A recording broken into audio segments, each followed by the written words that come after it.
get here and I have a car rented, and and they're like, hey, but we have, for only a little bit more, we have an Alfa Romeo. So I'm like, okay, I'll cruise around, Portugal in an Alfa Romeo Giulia. I'm cruising around Portugal. I'm actually in Spain. I'm going to Spain to be interviewed by these Spanish journalists. And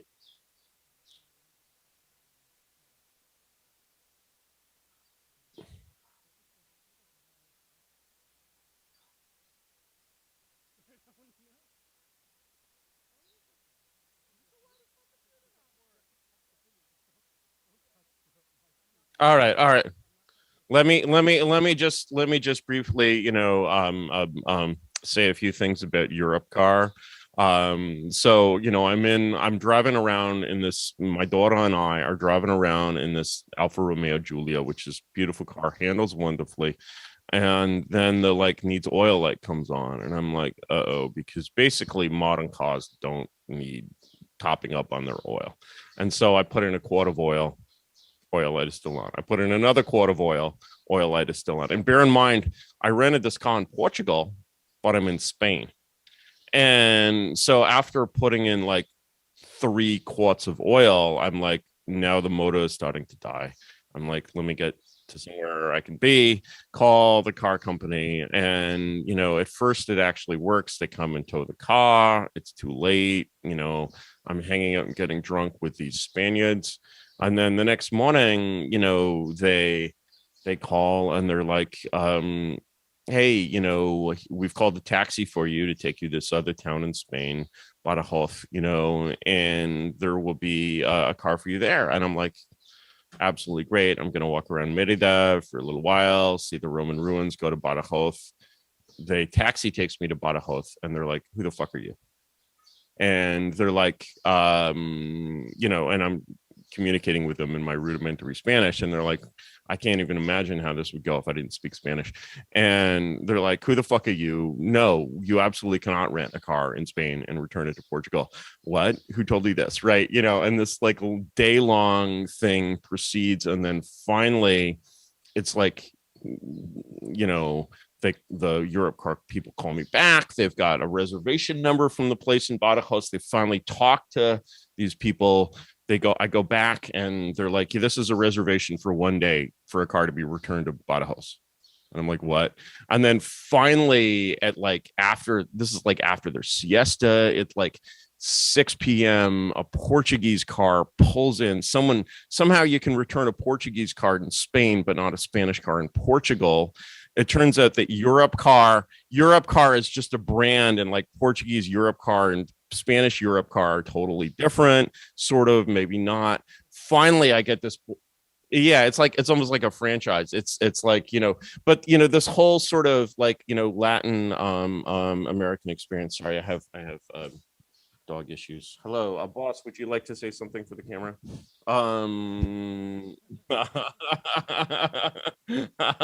He's suspecting that I have more Keiju, but this is not the case. Anyway, are we live on the internet? We're live on the internet. Really, but don't. All I can say is, dear internet, do not rent from Europcar. It's it's not a it's not a good experience. All right, there. I've had my revenge. Let's talk about serious subjects. All right.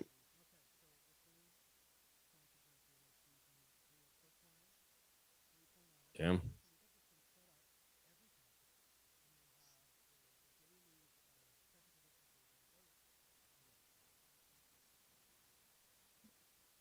Oh, it's a pleasure. It's a pleasure. It's a pleasure. And do I understand? I'm not familiar with their podcast, but I understand from the name Contra Gentiles that you guys are Buddhists. I mean, Christians. Christians. You guys are Christians. Om mane padme hum. Om mane. Scholastic Buddhist. Thomas, Aquinas was actually a Buddhist. Many people don't know, that Aquinas visited India, and he spent time in an ashram, and it was amazing. Yeah. all the pictures of Aquinas in orange, have been deleted from the internet. Where he's dressed up like a Hare Krishna.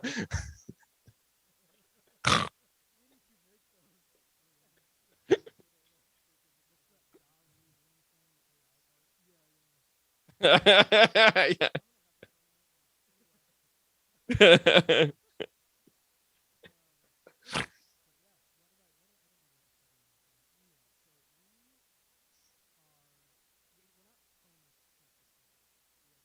Mm, respect. Yeah. Yeah. Right.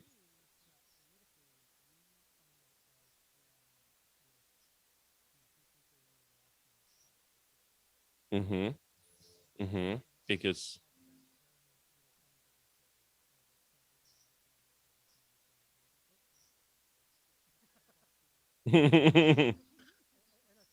yeah.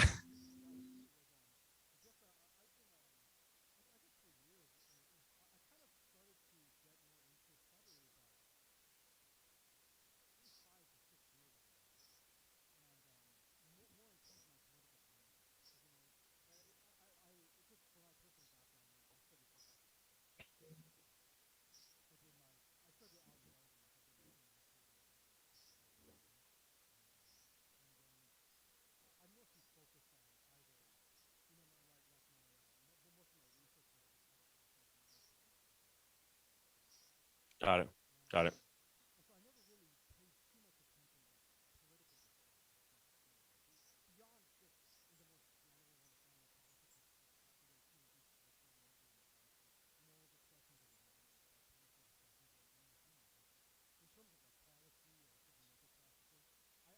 Right.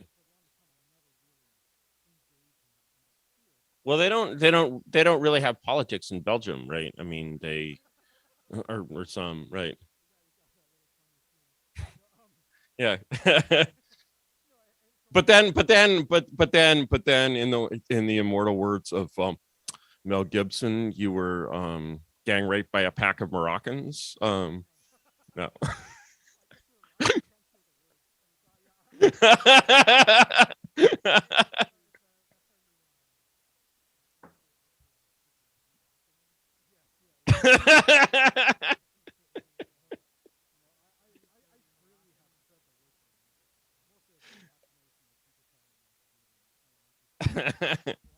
Mm.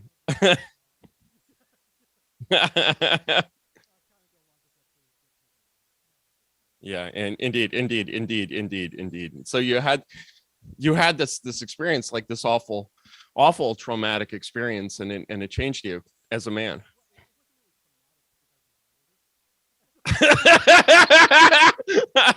But you couldn't admit that to yourself. You couldn't admit that to yourself, and then at the time you couldn't. Right, and then and then I mean, you started to get these these sores, these legions, and you were like, is this a pox? Is this some kind of a pox? and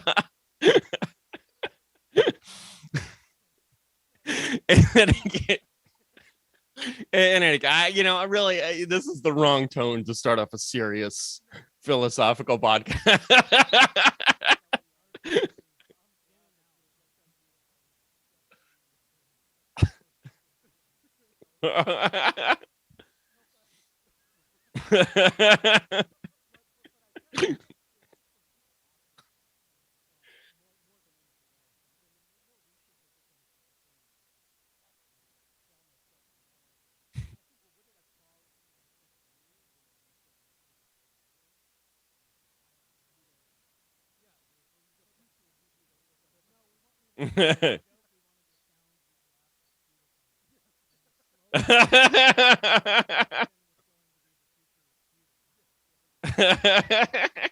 Yeah, I mean, there's a sense in which, like, there's there's a way in which politics hasn't really caught up to culture, because like, there are sort of hints of irony in like Trumpism, but no one sort of deployed the like just full devastating force of just like Alaskan Feudal Party, just full on, I am gonna like convince people that like voting in this like sincere like Norman Rockwell, the Norman Rockwell picture of the guy, like he's like, speaking out about the town meeting, some kind of zoning thing, and nobody, I mean, the thing is, you can go, civic participation still exists in many parts of the nation, including California, and if you go to like a town meeting or something in Berkeley, it's basically a bunch of like bureaucratic DMV hacks around a table in front, and then people coming up to the microphone, and they're crazy. The only people who actually, participate in this grand American spirit of democracy are like literal nutcases. And the gotta clean my camera one sec. There you go. I think that's a little sharper. Yeah, no, it's a sad, it's you feel like the time a certain kind of thing is ending, but the new, in the 21st century, you've lost the capacity for like this kind of painful sincerity that was necessary to get people to go to do the Norman Rockwell thing, and you've gained just these incredible powers of irony that are like, we live in what must be the most ironic society in history. And absolutely, without question, as Bronze Age Pervert has said, what is this gay thing called irony? I don't do irony, and and the which expresses it really, really perfectly, in my opinion. And no one has really quite yet figured out how to harness this force politically. And it's like, you're like hanging out in a country that has no oil, but all it has is coal, and everyone's like, oh, we can't burn anything because there's no oil. And I'm like, you've got to figure out how to burn coal. And like, irony is actually a very powerful fuel for people who do all sorts of things for like frivolous, ironic reasons. And if you can get people to vote for the Alaska Feudal Party for frivolous reasons, guess what? You're still in power. And like, they're like, you're like, okay, the feudal party has won the election. You thought this was a joke, but here comes feudalism. Are you ready for it? It's going to be wonderful. The first thing we're going to do is eradicate all the mosquitoes, because feudalism, what feudalism means? It just means that, the government is the government, and you're the serfs, and the lords are looking after the serfs. And the first thing the lords would say in Alaska is, why the fuck are we letting these mosquitoes bite all our serfs? Like, we don't have any love, we don't have any love for the mosquitoes. We love our serfs, and they're fucking itchy all day. They can't work in the fields because they can't even go in the fields because of all these mosquitoes. They're constantly itching and scratching and not doing the work, because of these mosquitoes. So like, let's spray. I mean, let's use the gene drive, whatever. It's like, you've got to fix this problem. And people are like, well, you've got to hold environmental impact hearings. I'm sorry, but did Louis X ever he didn't even know what an environmental impact statement was, and yet he became a saint. The man is literally a saint, and he had no conception of the environmental impact of his works, and so, it's like, yeah, are these mosquitoes part of nature? Is man part of nature? But you know what? Nature heals, and nature without mosquitoes, that's still nature, and it's a slightly different nature. But, I imagine the paradise that Alaska, under the rule of your Alaska Feudal Party, without any mosquitoes would be. I mean, people would from the lower 48 would be clamoring. They'd be coming up these like ice roads or however you get there, and they'd be like, this is a natural this is by dog sled. That's right. Have you? I hope I'm writing a. I hope you guys have remembered to feed your dogs today. And so yeah, and then people are like, hey, we voted for this Alaska Feudal Party as a joke, right? But now that we have it, we love it, and that's how you win. So I think it's a great idea, and yeah. I mean, the amount of marketing, that you can do for, I mean, it's just, it's like when I was a kid and, I'm like super old. I was born in the Nixon administration. So when I was very young, we actually didn't have a TV in the house because my father was a philosophy professor who became a foreign service officer, and he didn't believe in TV because he was from a basically communist background. And so, but every year for the Super Bowl, we would rent a TV. You could rent a TV for a day, right? This was actually for like really poor people, but it was also for people who didn't want that fucking thing in the house. But so we'd watch the Super Bowl, and I was not, and of course you'd see the commercials, and and like I think the first Super Bowl I saw was like Super Bowl 17 or something like that. And when you're watching Super Bowl 17 on this shitty old 1980s TV, you're like, there will be these commercials and there'll be like hard sell.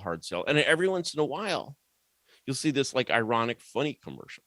And you're just like, wow, that was an ad, but it was actually funny, and then, fast forward to, 2022. And it's like basically all the commercials in the Super Bowl have some kind of joke or twist in them. There's no, drive the new 2022 Camaro, like, nobody responds to that shit anymore, but in politics, it's still drive the new 2022 Camaro. I want to see 1922 Camaro actually, but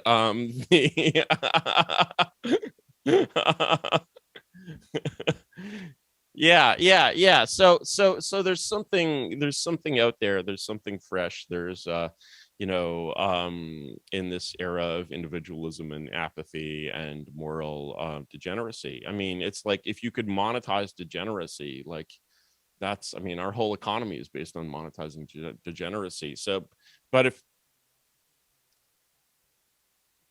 yeah. What does feudalism mean? Feudalism means hotness. It's very simple. Hot babes, right? And yeah. And like, I mean, what, seriously, an example of sort of the new politics that Republicans really need to get on and understand is, of course, who I'm talking about, AOC. And the thing is, how AOC was selected. Basically, she was cast. It wasn't like she was like, I'm gonna have a political career and go to my friends and raise some money. She actually responded to a casting call by these like Justice Democrats, meaning of course communists, and the and it's brilliant because actually these people are actors anyway, right? They don't actually do their own staff work. You get this woman elected and she goes on TV and, she can read her talking points or whatever.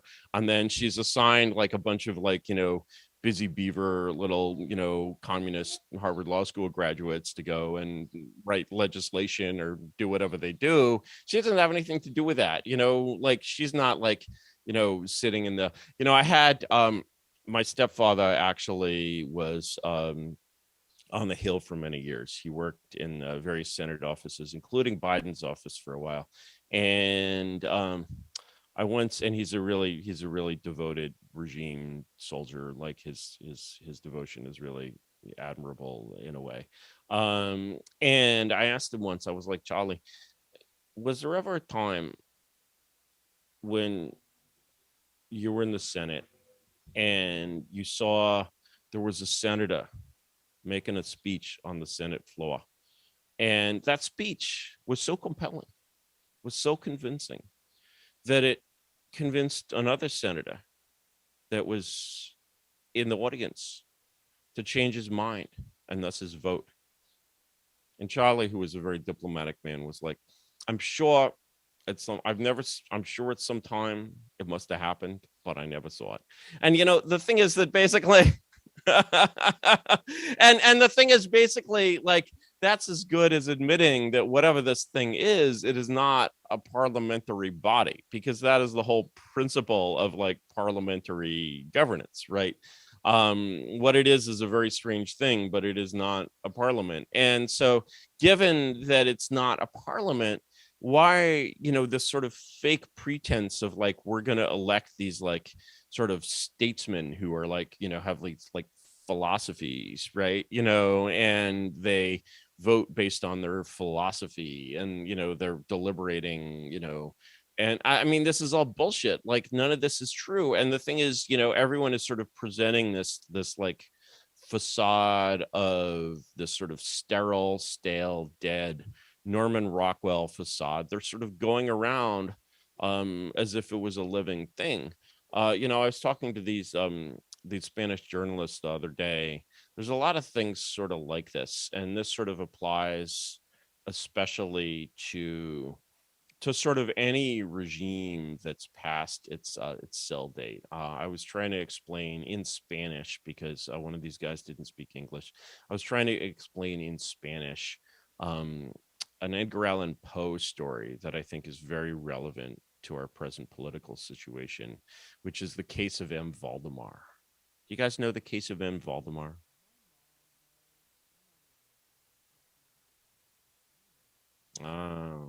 It's one of his, I think. Poe was a fucking genius, as well as an alcoholic and a Confederate. And the yeah, exactly. And actually, if he was alive today, he'd probably have like a ZZ Top beard. And the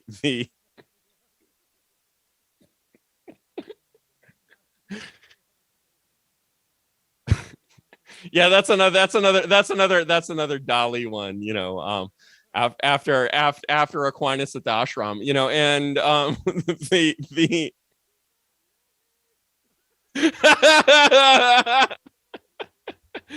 yeah, yeah.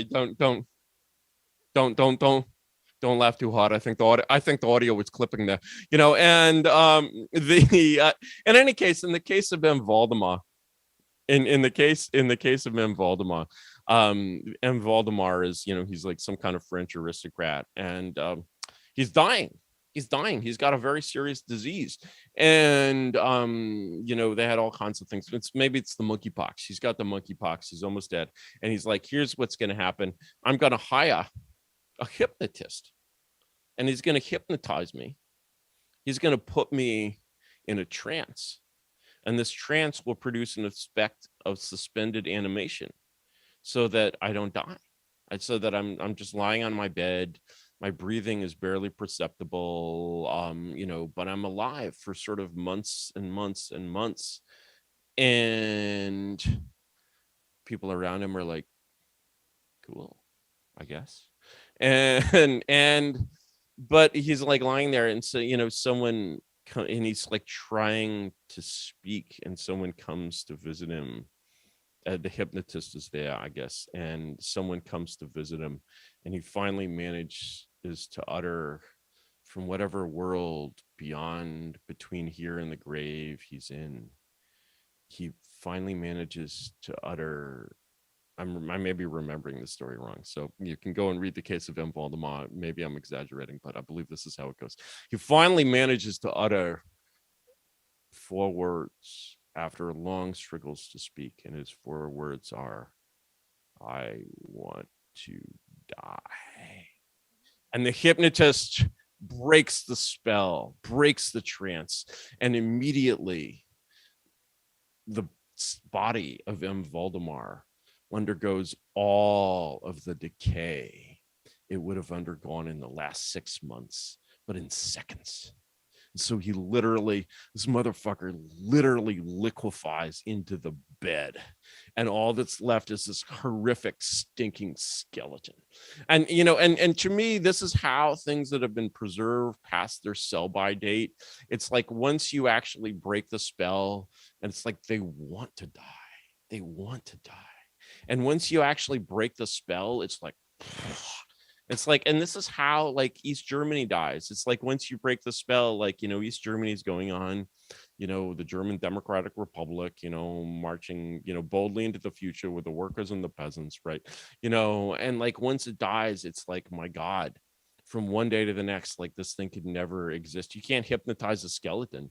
You can't bring a skeleton back to life. And the whole thing stinks. You gotta, I mean, this is after the story, it's like you have backstory and then like post story. This is after the story, but with M. Voldemort, they have to call, you have these companies that specialize in like, cleanups after fire, death, whatever.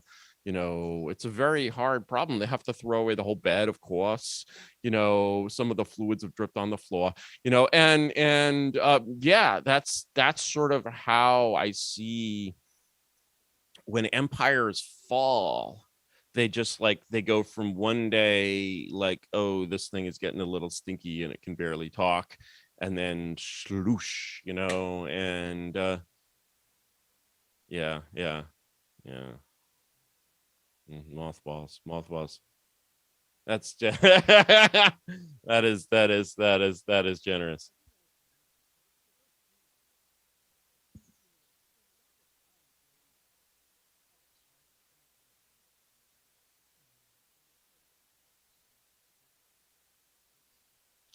It's like it's like, yeah, it's slow and it's quick. Do you know the Burke line about ruin?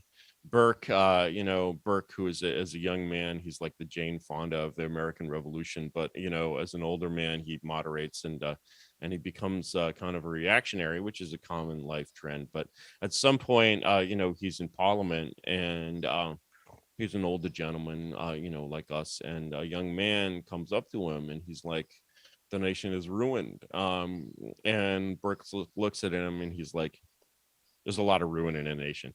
And there's a lot of ruin in a nation. And, I mean, maybe if Burke could see Britain in 2022, he'd be like, okay, yeah, it's over. But, even then, as part of the first world, we have a picture of the sort of slow slide that happens. The sort of the M. Voldemort state of Western civilization is really the third world. And, Southern Europe, where I am, is enough of, the third world that you can kind of, you get little smells of it, like wafting across the Mediterranean, but the future is this. The future is the third world. And that's sort of without any, on the trend of sort of continued decline, without the hypnotist breaking the spell and electing the Alaska Feudal Party. That's the, like, M. Voldemort could, you could lie there for years, for decades, centuries even, right? And sure, he hasn't had a shower, he hasn't had a bath, he's getting a little smelly, but he's not liquefied, he's not a skeleton, he's flesh and blood. And then, so people are often sort of too, like, it's really tempting to be a doomer, especially when you're in a situation where being a doomer is actually being an optimist. And sort of optimistic doomerism is kind of the bane of the dissident, right? And the truth is, because it's sort of like, the mindset of the optimistic doomer is essentially passive. And the optimistic doomer is like, doom is coming, it's great, there will be a great rebirth, let's just wait for doom. And the sort of the let's just wait, I always go back to, my favorite book in some senses. It depends what kind of book you're looking for, which is Thomas Carlyle's Latter-day Pamphlets. And one of the epigraphs that he opens with is a quote from an old Scottish novel. And the quote goes something like, a couple of Scotsmen are talking, and, one of them is like, well, Gareth Godmendall, and the other one is like, nay, Dougal, we must help him to mend it. And the thing is that there's a lot of Godmendall in the sort of doomer hypothesis, but the point is that you're never going to have an Alaska Feudal Party until somebody actually does it. And the doing it, like, the doomer aspect is still important, because what you're getting is not that the system will collapse of its own, but that it's sort of lost the love and the faith and the participation. It's sort of lost. It's like everyone believes that everyone else believes in it. And actually, like, the level of faith in this thing is remarkably low. And the reason people participate in politics, basically, is that they, not that they believe in something positively, but that they think of it as a desperate fight to, like, protect themselves from their enemies. And so you have this, it's sort of like a bad relationship where, you get into these cycles where either side is defending itself from the other, and it's just like, oh man, this is so sad. And when it's over, nobody's going to miss it. And the sense, and nobody can sort of imagine not missing it. And yet when it's over, nobody's going to miss it. And sort of whether that transition will happen in our lifetimes even is not clear to me, but it's something. I feel two things. I feel that it can happen, and if it does happen, it can't be reversed. And anything that fits those two criteria is the future. Now, is it tomorrow? No. Is it, 2024? I doubt it. But yeah, that's like, yeah, no. Tomorrow's a Sunday. Tomorrow's a Sunday. Tomorrow's a Sunday. Nothing happens on a Sunday. There you go. There you go. Well, it's like the Yom Kippur War. It's like the Jews are all, they turned the phones off.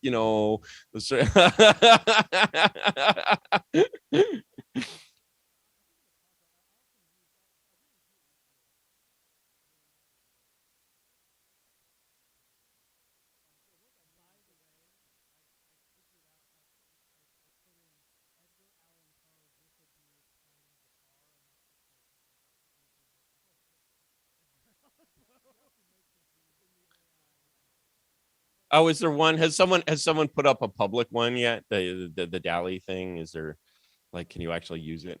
Oh, cool. Yeah, yeah. Got it. See, I'm out of touch because I'm in Mormon George. Yeah, yeah.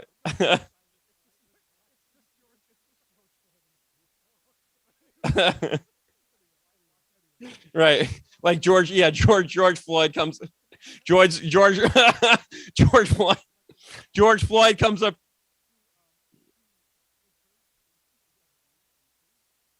Yeah, yeah, like a nose. Oh yeah, yeah. I'm just imagining.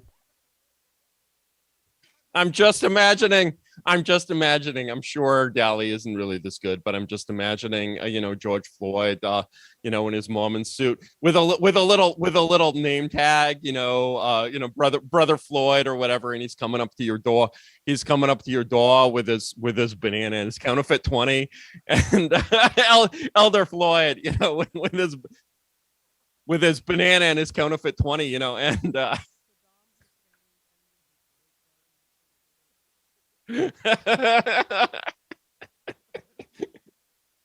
does this one yeah, yeah, yeah, yeah, does this one have the filter so you can't do edgy stuff? I guess,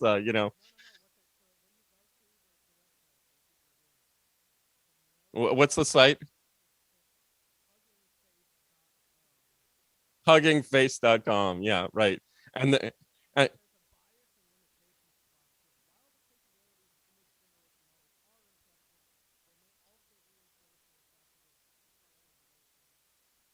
right.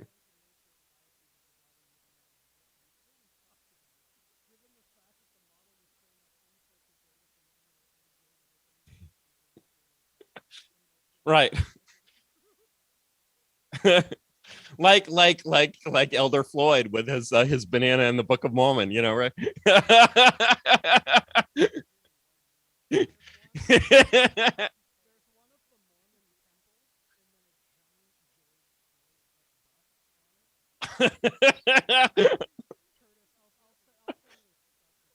Well, I mean, of course, I mean, it's the whole George Floyd Easter Island, resemblance is really, yeah, yeah, yeah, yeah. Yeah.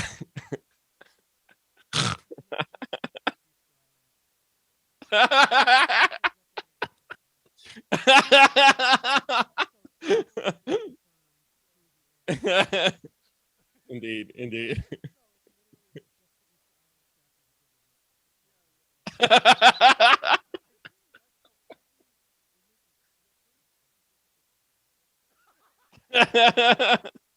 DALL-E can fix this. DALL-E can fix this.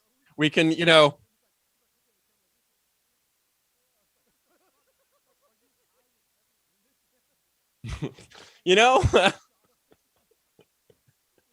why, if he was alive, he would tell us why not be high, and you just have to do, get just have to do like George Floyd being sworn in at his inauguration, and okay.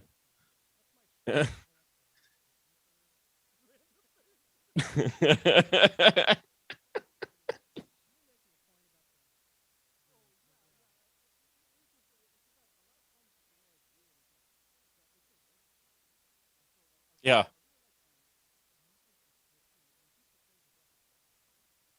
yeah,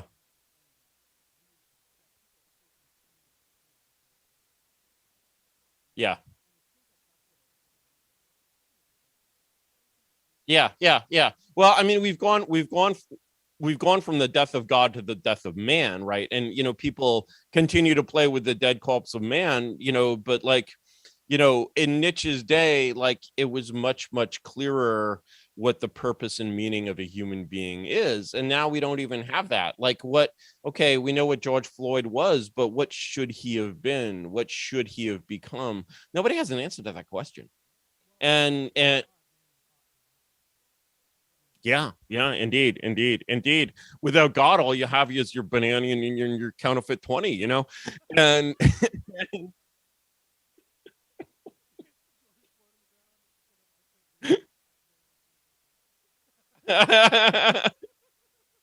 so here's a funny, I don't know how we got on George Floyd. I guess it's close to the second anniversary of Floydmas here. But if you go to Bolinas, California, um Bolinas, California is the ultimate hippie beach town. It's such a hippie beach town that the locals keep removing the road signs that point you there. But by the beach in Bolinas, there's this very strange artifact on a pole, which is a painting of George Floyd, and it has, I guess, like a thought bubble or something coming out of him, and it has the word somewhere on it, and it's like a somewhat caricature look, and it has the word hooping on it. If you remember the hooping controversy, the question was, the hooping controversy is when George Floyd says, I've been hooping. Some people are like, well, that means he's all sweaty because he was playing basketball. Other people are like, no, that means he's all sweaty because he was introducing fentanyl as a suppository, and which apparently is called hooping, which seems like one of these fake fake urban legends that 4chan may make up. It's like the time they came up with a racial slur for Canadians and decided to call them Leafs, right? That's totally a 4chan thing. Nobody in real life said Leafs, right? And now I think it's actually beginning to seep into the real world. I mean, you can't say Canuck; it sounds like the N-word, right? And but Leafs, right there, and hooping is like that. I don't know what it means, but the thing is, to me, it has a certain meaning. And then under the picture of George Floyd, it says, "I can't brief." Literally, it says, "I can't brief." EEF. And I'm like, who put this picture here? Like, this is so pose law, right?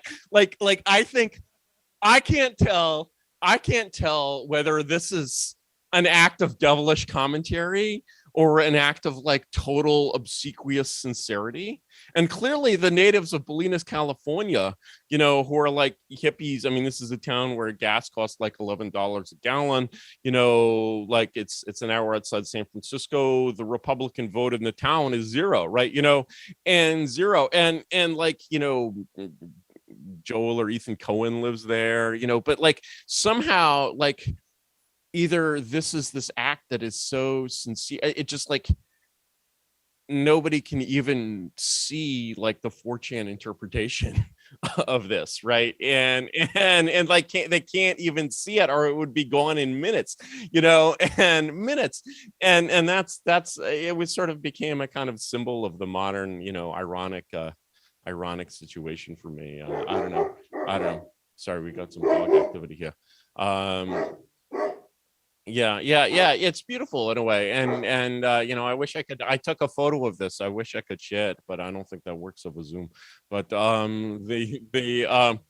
yeah, I don't know. So like you clearly sense this, like, here's this sort of sincerity is dead, and yet out of like the death of sort of the sincere meaning of what it is to be a human, there's this sort of sense of possibility. Like, you guys must feel a certain, like, you're like, wow, it's not fresh, MSNBC, it is fresh, Thomas Aquinas.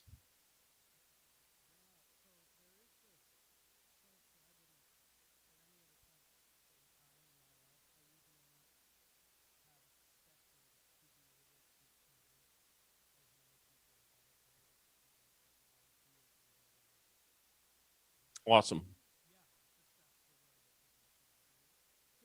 Well,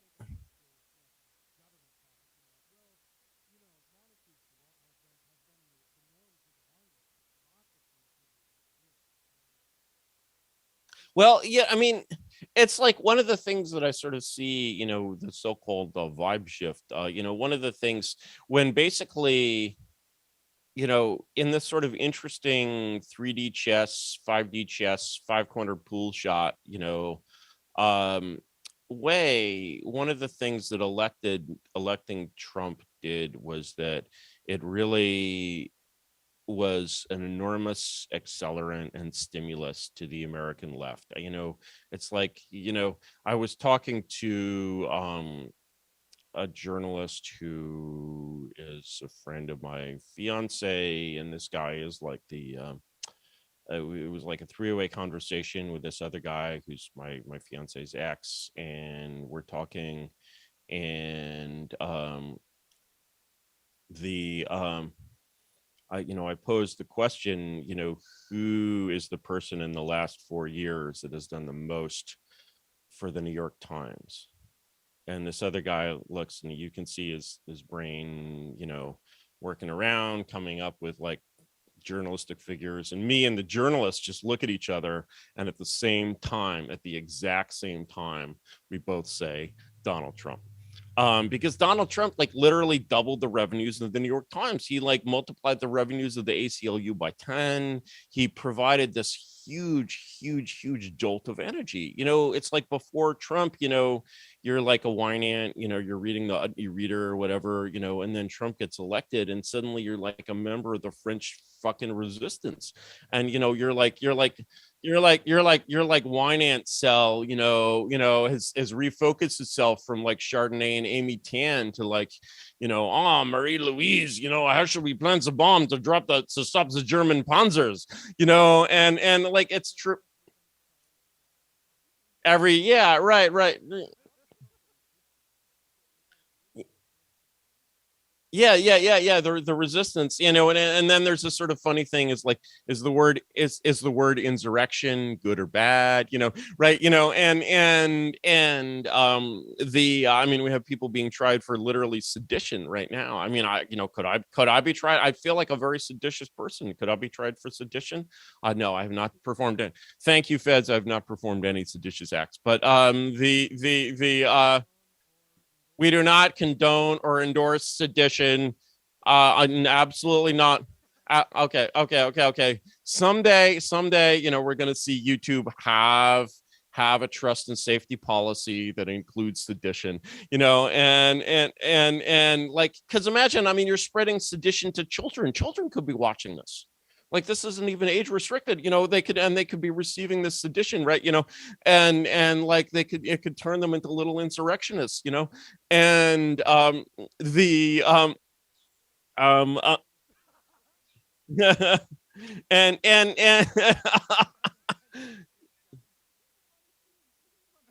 yeah, right. So the thing that happened, so the first order effect, I'm sorry you called, but the first order effect, the first order effect of electing Trump was this amazing stimulus to the American left. It was word on it, and suddenly it's just like flowering in every direction. And so people, sort of think that, like, wokeness or whatever, or like the woke storm of like 2018 to 2020, like obviously it's not a new ideology. This is the ideology of Brown University in 1992. Like, nothing has changed. Moreover, this ideology wasn't new then. This is the ideology of the new left. It's basically comes straight out of like Prairie Fire, or the Weathermen. Like, even it's all the same thing. But the thing is that in 1992, let alone 1972, these ideas are confined to a very small elite. They're confined to people like the son of the president of Consolidated Edison of Illinois, Mr. William Ayers, and other such sort of princes of the American ruling class. And it spreads outward to like lesser and lesser universities. It would spread from Harvard to Brown, and then Brown to like a safety school like Penn, and like when even the safety schools are getting woke, sooner or later the state schools are going to get woke. It's like the way they had Facebook. Facebook starts at Harvard, then it's like Ivy League, then it's like all colleges, and finally, the high school students are invited. And the high school students, there's a lot of people of sort of the right age to remember when they were in high school and like Facebook was open to high school students. And they were like, holy cow, this feels so grown up, because people always get their fashion from something above them. Nobody wants to like emulate people that they see as beneath them. Like, that's not a thing, right? And so what Trump did was basically put this huge boost into the spread of this particular kind of fashion, until everyone had like the black, until all the wine-ons and even like a lot of the Republicans started getting woke, right? Because they didn't sort of acknowledge it, but it's like everything is in the air. They're like, yeah, okay, my daughter is trans, like that's normal, and I read about it in the New York Times. Like, everybody respects the New York Times. The problem is, as this stuff spreads downward, back at the top, it starts to develop a problem, which is that the shit that is cool in like Peoria, Illinois, in Dubuque, has never been cool in Brooklyn and cannot be cool in Brooklyn. It is not possible for basically shit to be, you know, stuff that everyone in every state school learns and like parrots at this like sort of, you know, very low human level. And then, you know, you have these highly sophisticated people in their highly sophisticated environments where they only hang out with other highly sophisticated people. And they're like, suddenly the stuff that was cool because it was this little in-group thing. It was very transgressive, you know, no pun intended. And then suddenly it's like now everyone is into it. And like that, it's like that creates a hollow, whether the shit is good or bad, doesn't matter. That creates a hollow at the heart of it. And that hollow at the heart is there to be filled by Thomas Aquinas, you know, and don't tell the Orthodox. Right. Fair enough. Talk about ZZ Top Beards, but you know, the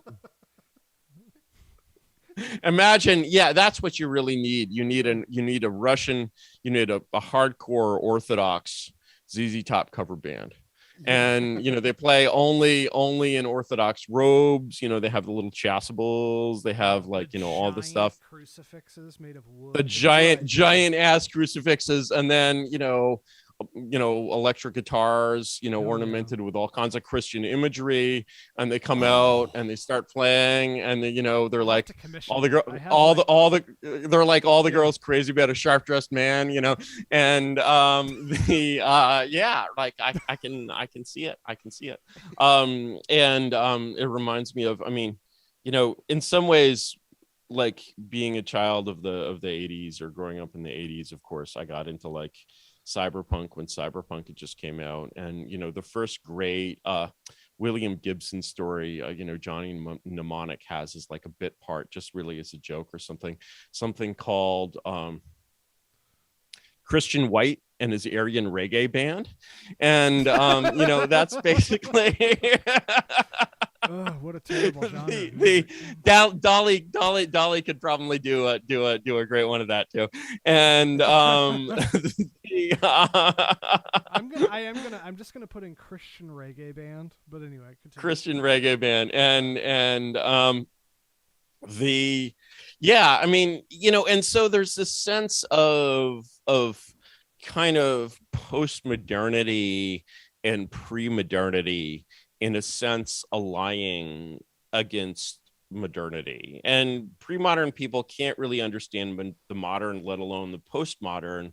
But you know, they can kind of see, perhaps at a certain level, people who aren't very ironic, despite the fact that Trump is really very ironic, can come out and take Trump seriously and vote for Trump.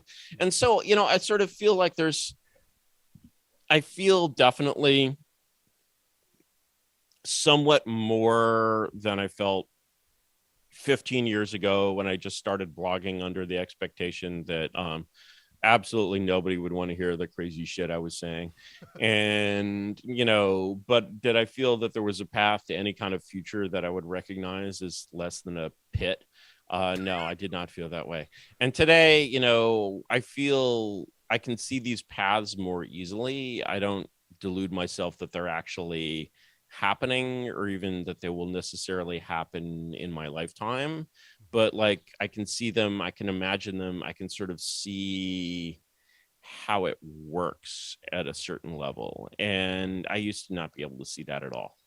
And so that's you know, that's sort of an interesting change. You know, how do you weigh in on that? I mean, it's, of course, your political awakening is somewhat more recent than mine, but you know, with the whole that thing that happened, I mean, let's not talk the thing that happened in Belgium, right? but with a pack of Moroccans. Yes. Yeah.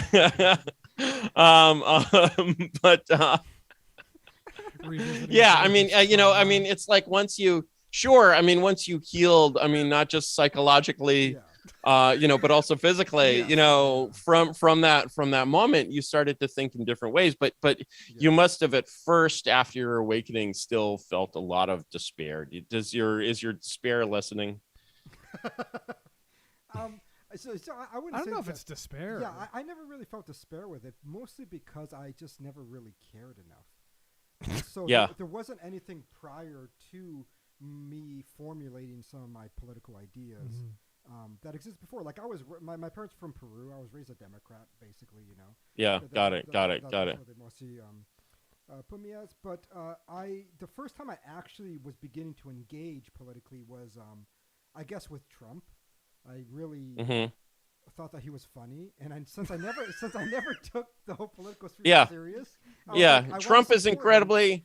He's incredibly funny. He's a comedian. He's an artist, and he has a great Trumpian accent. He says huge, and it's just like here is some fresh air, and you felt the freshness of Trump, right? Yeah, and because politicians in general always, even until now, I don't find them to be genuine at all.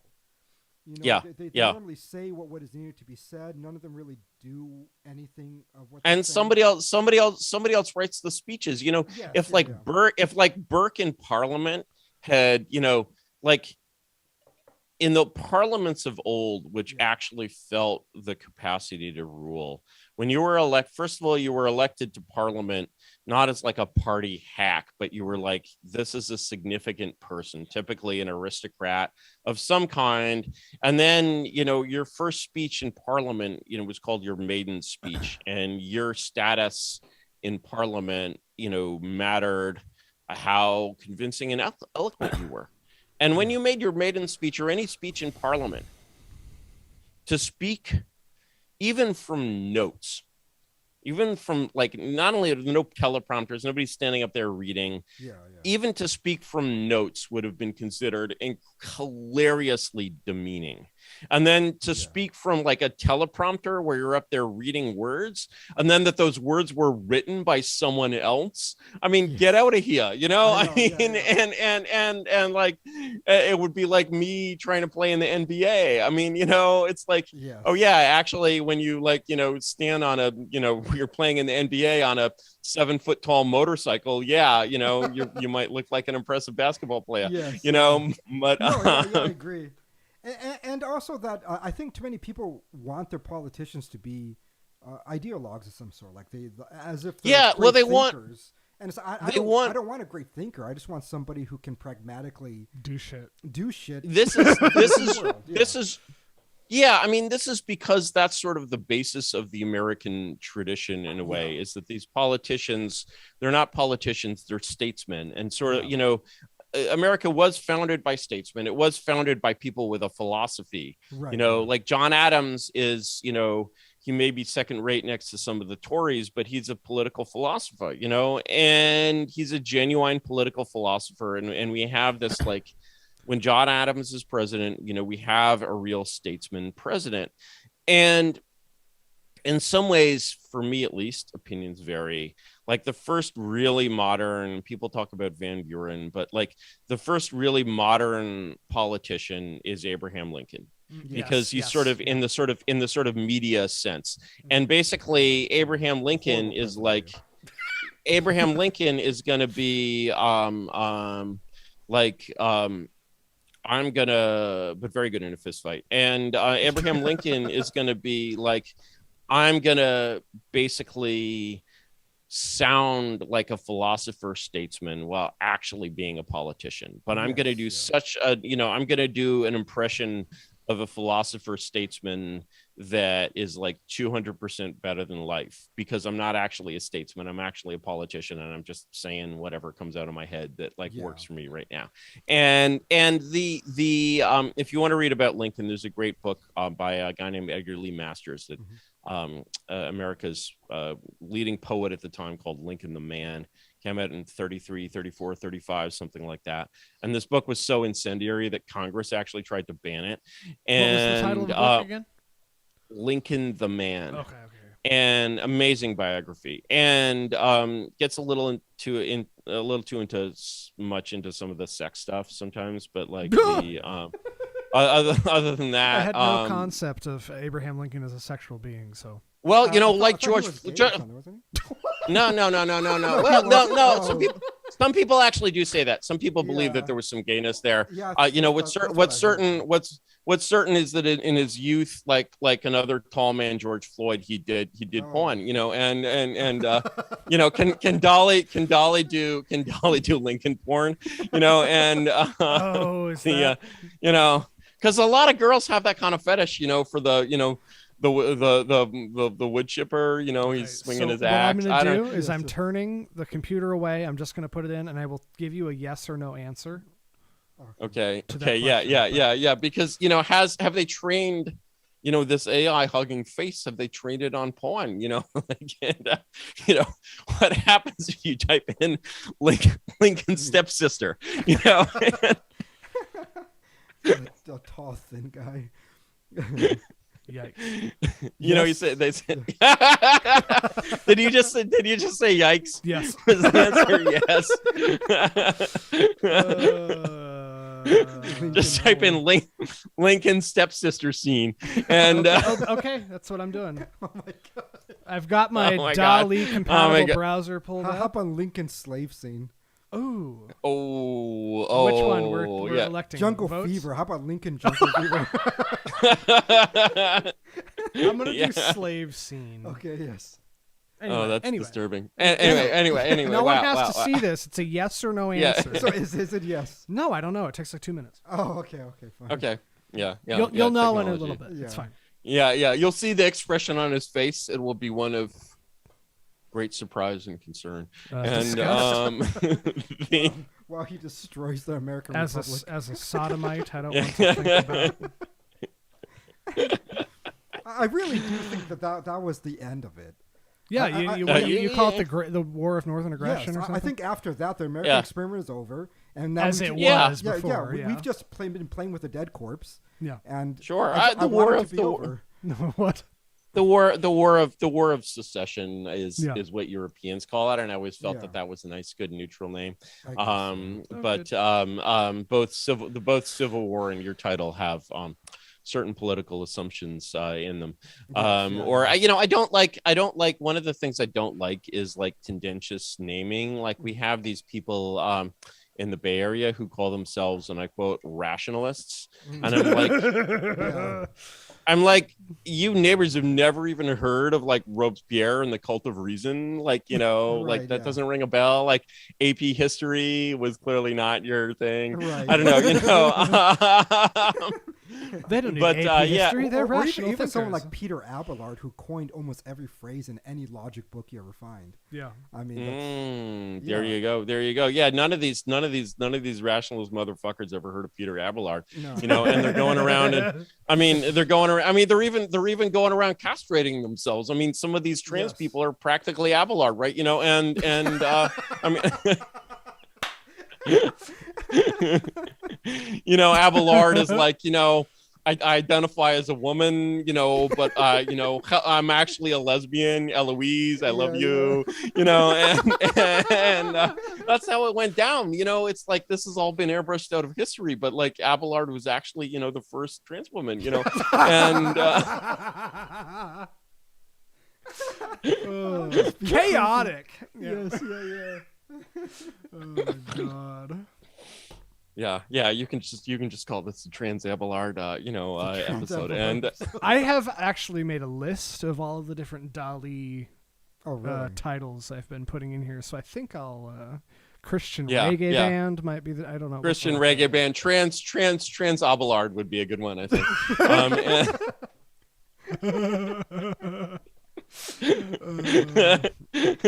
Avalard walks into the GameStop. He's like, "It's ma'am."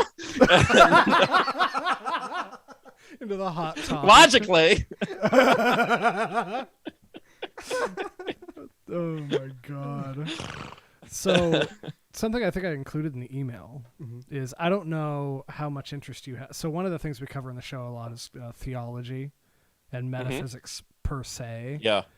And I don't know where you stand theologically 100%. I don't know if that's something you're willing to discuss. I don't know yeah, let's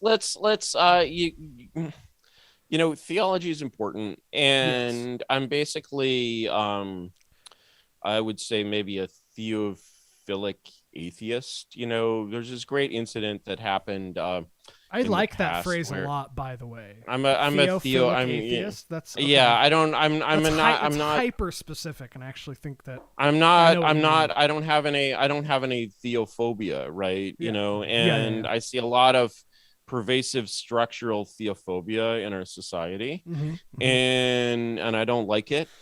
And you know, what always comes to mind when people ask me questions like this is there's an episode when the great Italian journalist Oriana Fallaci, who was I guess a communist in her youth, like many people, and then later in her later life she died rather young of cancer, I believe, but she became an Islamophobe, you know, and you know, but that's not where this conversation is going. At one point, she has an audience with the Pope, the actual Pope, right? Not just because some guy dresses the Pope, and she goes to the Pope, and his name is Bob. I'm Bob the Pope. And she's like, Holy Father, I have a problem. I don't believe in God. What should I do? And the Pope, being the Pope, extremely wise fellow with, you know, a sense of the divine presence, is like, my daughter, it's not a problem. Just act as if you did. And you know,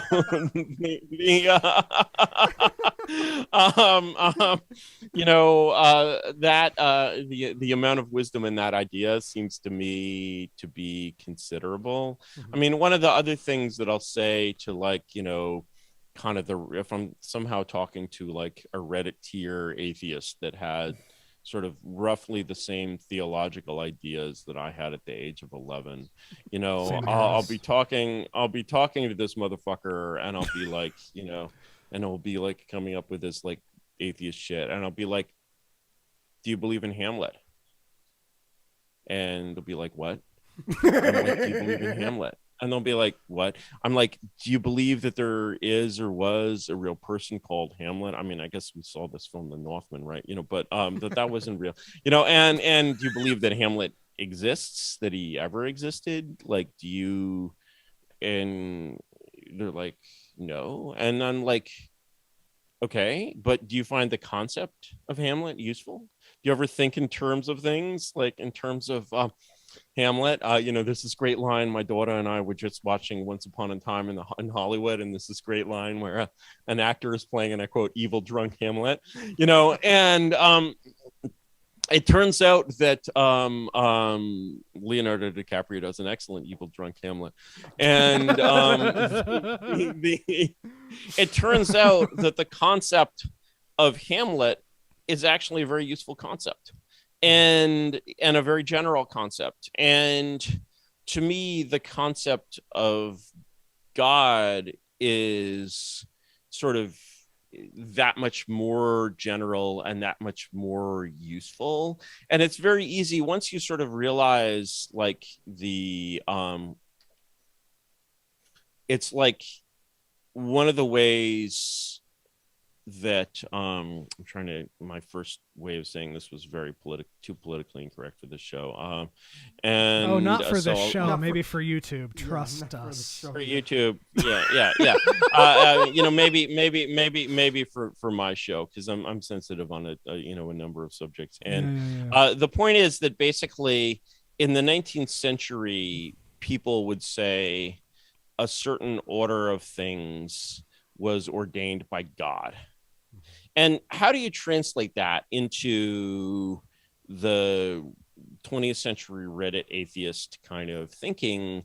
You basically say, well, this is the way it is. This is the way it actually happened. And, you know, it's like, this is reality, and reality is not what you want it to be. And to go from reality is not what you want it to be to a theistic person will say reality is how God intended it. what the theistic person means is like, look at the reality around you. Like when you basically say, well, God wouldn't do this. You're like, well, God can do anything he wants. I mean, one of the a friend who's a Calvinist, or really, I don't know how you feel about Calvin and Calvinism. Not very of positive. Course, Calvinism, of course, Calvinism, of course, Calvinism leads to Puritanism, and Puritanism leads to Black Lives Matter. Yes.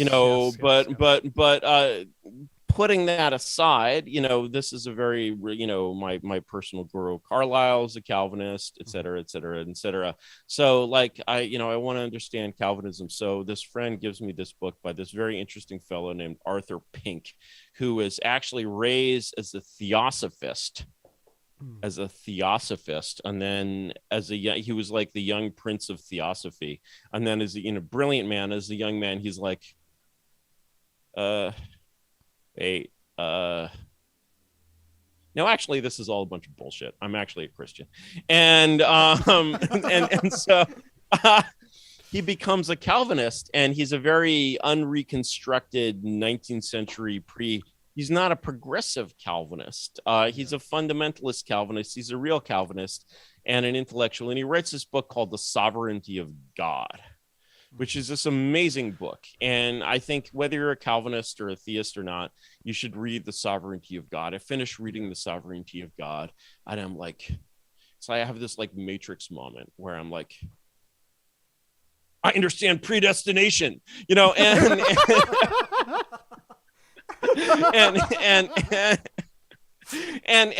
the point of the sovereignty of God is that basically everything in the world is God's will. And like, why, if I like drop shit, does it fall down? It's because God wants it to fall down. And if tomorrow God wanted it to fall up, God could do that. He doesn't. That's apparently not what he wants. But like, this time he could, and so basically, when you have a sense of like the sovereignty of God, to the 11-year-old Reddit atheist that's sort of still within me, it's like basically implies this kind of humility before the real world that actually exists. And it reminds you basically not to do the thing where you're like, well, God wouldn't have done that, so it must not be true, right? And I'm like, yeah, God, motherfucker works in mysterious ways, right? And it's like, and of you, like, you're a fucking monkey, like you're a big monkey, like you're nothing compared to God. And if you're wow, God wouldn't have done like this like bell curve thing or something, right? For example, you have to just be like, no, I don't know why God did that. Maybe I don't even like that God did that, but the fact is, God did that, and like, you got to deal with that. You got to wrap your head around it, because like God doesn't seem to be changing his mind, and he could change his mind, but he doesn't seem to be changing his mind. If God had meant, they say, I saw on MSNBC that young George Floyd as a boy in elementary school, he had an ambition, he had a dream, he wanted to be on the Supreme Court, and if God had meant George Floyd to be on the Supreme Court instead of in a kind of YouTube video, like, he would have put him on the Supreme Court.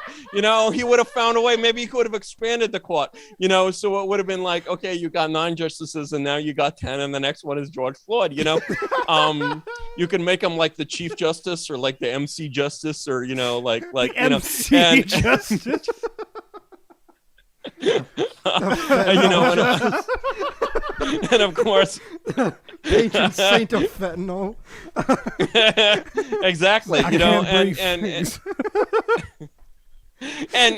if God had wanted that, instead of having him there with the banana and the counterfeit 20, he could have been a Harvard lawyer, but God didn't. God didn't, or at least, but God didn't choose to make him take that path, and so we have to deal with George Floyd not as he wanted to become, not as we think he should have been, but as he was, right? Yes. And I mean, one is tempted to ask, on the bench, would he have been hooping? But But that's not how it happened. That's not how it happened. And that's what God wanted. And so, this sort of leads to a kind of another really refreshing moment of like theodicy from the great.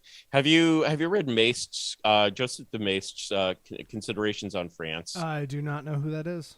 I've never read Joseph de Maistre was a very interesting figure. He was arguably the first neo-reactionary because he was actually not French.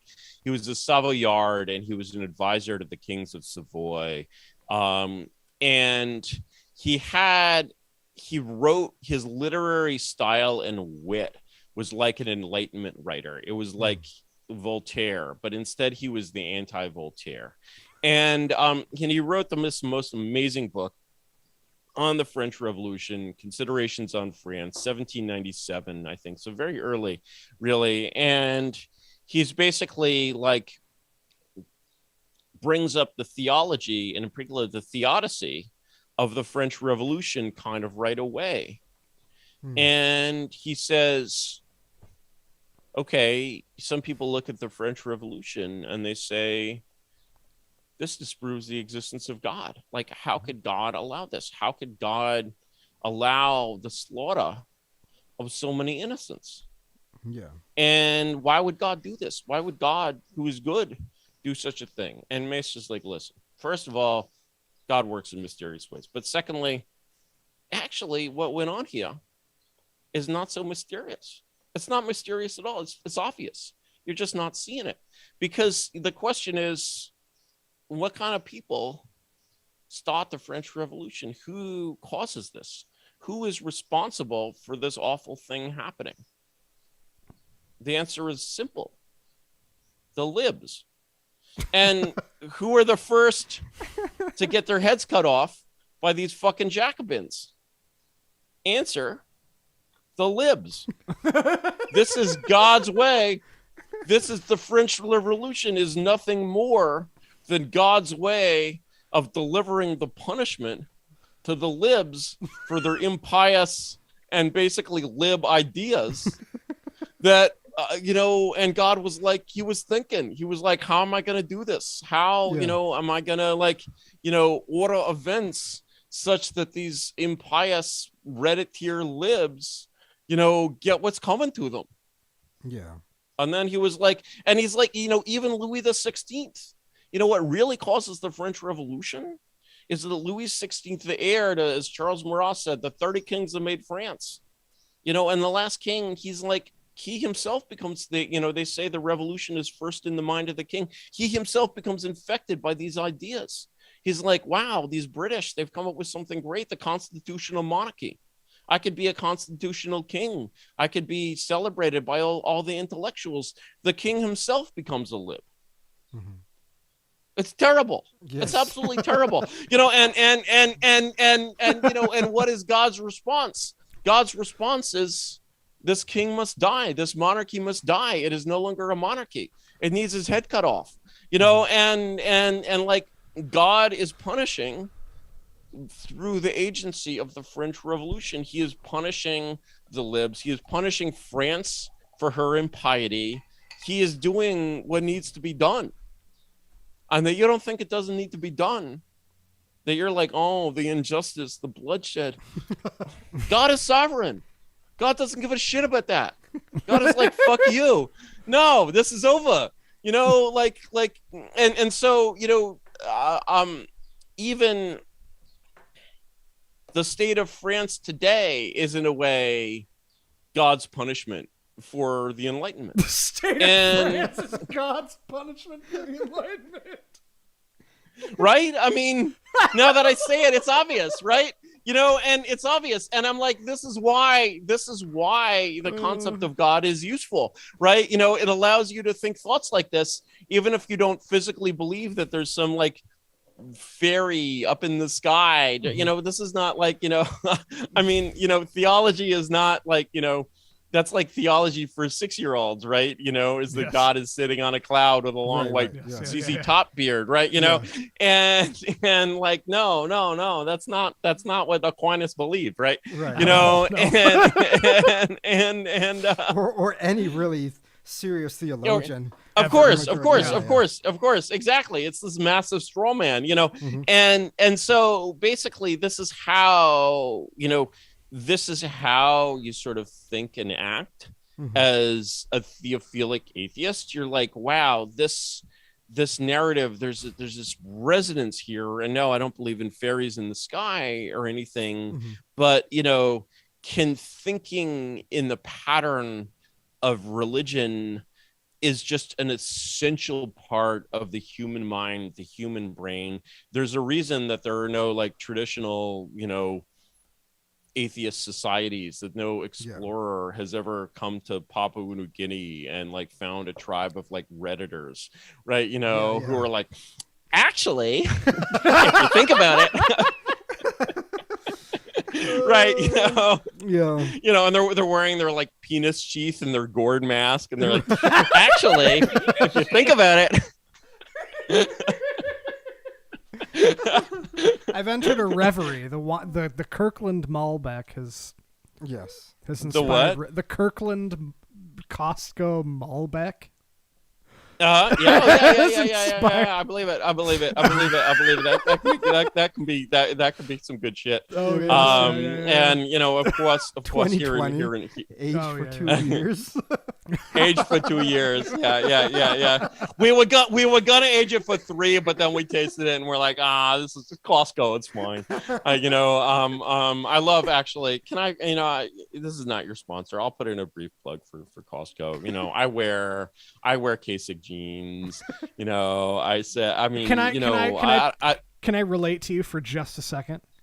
Please. Our least downloaded episode ever is titled "No More Costco Pants," because it was such a transition for me to go from wearing Kirkland jeans to regular pants that we titled I thought it would be cute to title the episode "No More Costco Pants."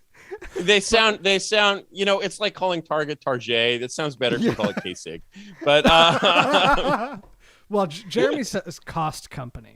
He says the full. Yes. The Cost Company. That's good. That's good. I like. And of course, up in Alaska, up in the bush, it's the only place you can shop. You have to take the bush plane to the Costco. And they've got, instead of a parking lot, they've got the runway.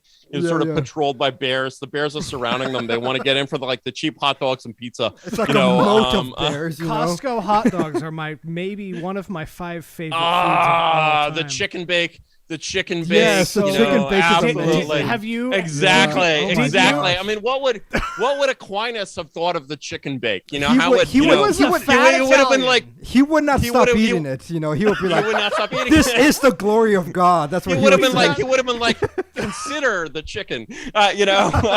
He's like beating women away with a broom with one hand and fisting a Costco chicken bake. Choking on the chicken bake, right?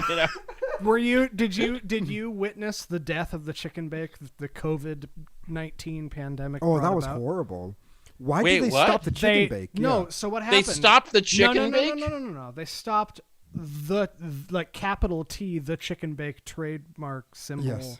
They went to the frozen ones that you can buy in boxes. Yeah, but they didn't have because they refused to assemble the proper chicken bake in the food court at Costco. Yeah. Wow. Because of the Rona. And then a year later they came back. I know. And again they're dead. They're dead again right now? Yes, really? They are. Yes. I go to Costco a lot. Why? I don't know, because it's easier for the food court employees to make frozen chicken bakes as opposed to assembling a proper chicken bake. Wow. This is actually it's a tragedy. Why has this not become a political issue? Alaskan Feudal Party. Why are Americans for? Yes. Why are Americans not speaking out? I know against this injustice. Where's the chicken bake? The frozen chicken bake. I mean, there should be people storming every cost company. I have heard give me the chicken bake. At least 5 people. Complain about this. Yeah. Yeah. I mean, this is not. This is not the 19th century. This is not robber baron capitalism. This is not a world in which corporations, unaccountable corporations, can just do whatever they like. the job of Costco is to provide a public service, and they are not serving the public. And so both of you. So there should be hearings. Was it? Yes, I agree. Or just we just had a beheadings. January 6th hearing. What about a Costco chicken bag hearing? Exactly. Yeah. Now imagine a world in which, because they suddenly magically become cool. I know this is hot, but the Republicans, they win the midterms, they suddenly magically become cool, and they basically start using the powers of Congress for ironic theatrical purposes. Yeah. And so they hold the chicken bake, maybe it's a joke, but you're the CEO of Costco, you're subpoenaed, you go. And then it would make just incredible television. And it's like the other thing I thought about, do you know how many people would watch that? Like around 2011 with one of my old friends, I told him somebody should start the campaign for no more pennies, because nothing fucking takes them, right? The thing in the 90s that really won the hearts of many Americans. Yeah. I know you don't remember Newt Gingrich and the contract on him with America, but the one greatness of that, like the Clinton era Republican Congress was getting rid of the 55-mile-an-hour speed limit. And this was like, Americans were like, yes, it is time. OPEC is no longer a threat to the nation, and like that sort of thinking, it's like, there were so many missed opportunities in the Trump administration, but one of them is like, you elect this guy who's a reality TV star, and then he doesn't turn the White House into reality TV. Okay, he doesn't technically have any power over the government, but imagine, it's like he gets elected, and he's got some money lying around in the White House budget, although even the White House budget is controlled by Congress, which is retarded. Like the whole, like the president, not only does the chief executive not control the executive branch, he doesn't even control the fucking White House. In any case, but he's got his own, he's got his own money. He can do anything, and he can basically, instead of doing these like canned fucking photo ops, imagine you thought the presidency was real, and then you had to explain why the president spends like 40% of his day doing photo ops, right? Does Elon Musk spend 40% of his day doing photo ops? And if he does, he shouldn't, and instead, basically, he turns the White House into a reality show. And what I wanted to see was, I haven't seen that much of The Apprentice. It's all right, but really the best reality show, because as a monarchist, I'm into management, right? Monarchism is just a belief in is like the sky is blue part of like management theory, right? And like, it's the part of management theory. It's the part of management theory that says there should be management, right? And there's a great show which is ostensibly a cooking show, which is not actually a cooking show. It's a management show, and it's called Gordon Ramsay's Kitchen Nightmares. I am the world's greatest fan of Gordon Ramsay. It's an amazing show, and Gordon Ramsay will go into this fucked up restaurant of like, that's some like fucking, Korean diner, in Rahway, New Jersey, that's like failing. It's moldy, like, you pillock. And he'll go and look into their fridge, and he'll be like, "What is this? What do you have? Are you? You're not serving this, are you?" And he really like gaily and performatively like spits food back out of the plate. And he does, and in front of the waitress. Imagine, Donald Trump, he's like, I'm the president, and like, okay, maybe there's no room in the White House budget for it, but I can afford a camera guy, maybe a camera guy and a sound guy, right? And he's like, oh, let's go see how the U.S. government is doing, and he goes over, to the Truman Building, ever been in the Truman Building? That's where the State Department is. They have this long row of like flags or whatever. He goes in the Truman, building, and he's like, let's talk about the Ukraine. And so he's like, show me the Ukraine guy, right? So they take him to the Ukraine guy, and he's like, okay, tell me, who are these? Gordon Ramsay always pretends to be like, I mean, it's a show, right? He always pretends to be like fair and impartial. But imagine Donald Trump with a camera on his shoulder and some like terrified bureaucrat in front of him who's on like national TV live, motherfuckers, live, right? He's live, and basically Donald Trump is like, who are you? You're giving them money? And then he says you're fired. And then he says you're fired. And then he says you're fired. And he doesn't out. actually and he doesn't actually have the power to do that. But the guy is so ashamed that he's like, he quits. He actually quits on the spot, and like it's like, I mean, what a demonstration of strength, right?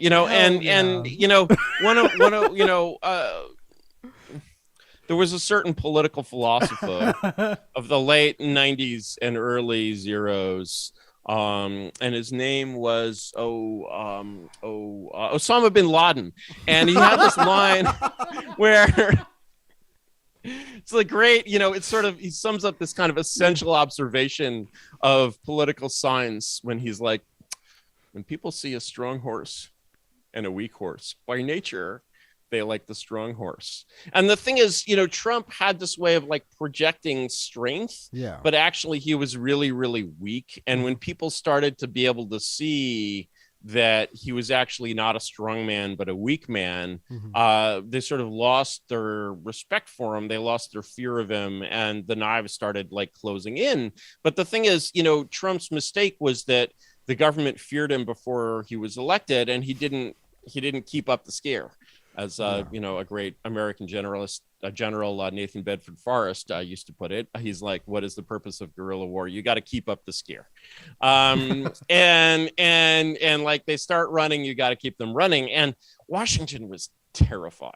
Yes, it was terrified in November 2016. And then Trump calls these fucking establishment Republican pedophile people, and he's like, if I was Miss Lindsey Graham, what would I do?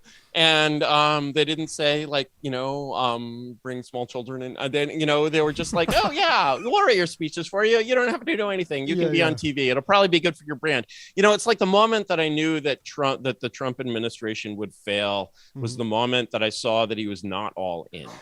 Yeah. And there was an easy way to see that he was not all in, which is that he didn't even fucking sell his hotel business. Somehow he's like, I'm president to like promote the Trump brand. Of course, it like fuck the Trump brand, and his business is a branding business, right? And who the fuck wants that brand, and maybe in like, Dubai, they want that brand, but they don't want it in Manhattan, but I'm not UAE. But here, but no, not even because they're based, but because they're clueless. There's a kind of horseshoe theory of based and clueless, and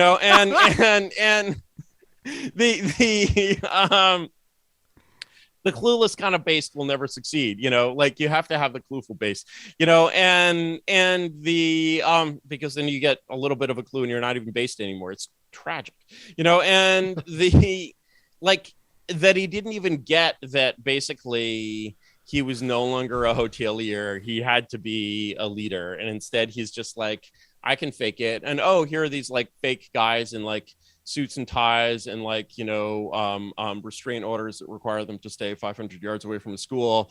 And, I'll let them, I'll let them, and they're like roommates,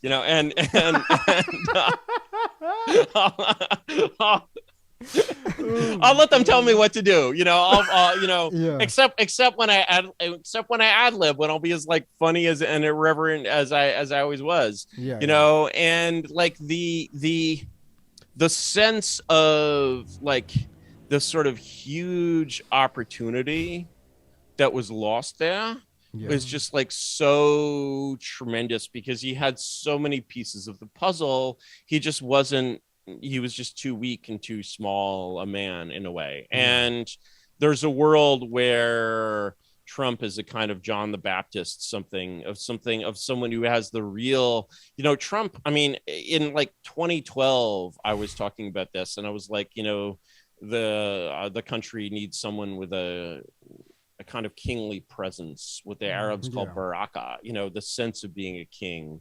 And I was like, who in America has this? Well, maybe Donald Trump. And he does have it. He has that charisma, but he doesn't have the things that need to go with the charisma. And he doesn't have, and he's very insecure about that. And so he can't delegate to people that actually can get the job done.